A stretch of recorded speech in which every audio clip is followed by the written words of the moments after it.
Меня зовут Анастасия Храпицкая, и я являюсь солисткой Большого театра Беларуси.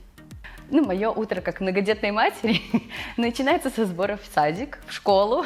У нас в театре вообще такой плавающий график, и поэтому уроки могут начинаться в 11 часов и до 6, 7, 8 и даже 9. Репетиции у нас могут быть разные, и все зависит от того, что именно у меня сегодня. Если это оркестровая репетиция, я люблю прийти хотя бы за час, чтобы хорошенько распеться.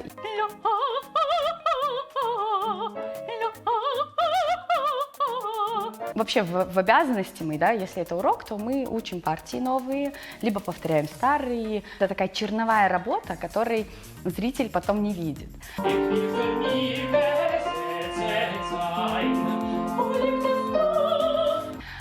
Если это оркестровая репетиция, то это больше похоже на такой чистовик, потому что там уже приходит и хор, это в основном это как прогон, а сценическое, естественно, это уже ты подчиняешься режиссеру. Мне нельзя холодное пить, это я уже точно знаю, там семечки, орешки, это очень плохо для меня.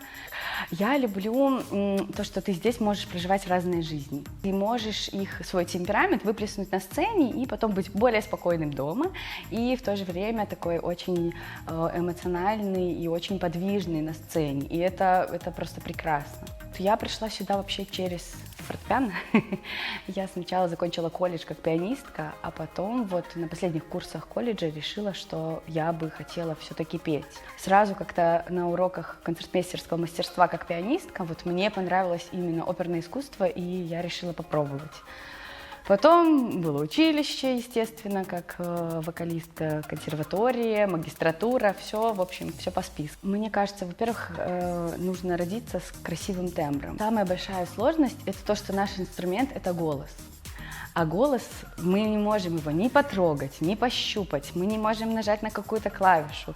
Он очень зависит от нашего настроения, от нашей энергетики. Смысл нашей профессии, чтобы человек, придя в театр, ставил все свое такое земное, скажем так, за дверями этого театра и погрузился в какую-то, иногда это в сказку, иногда он просто переживает какие-то эмоции, которые, возможно, он с ними не сталкивался. Все равно мораль каждой оперы, она всегда о добре.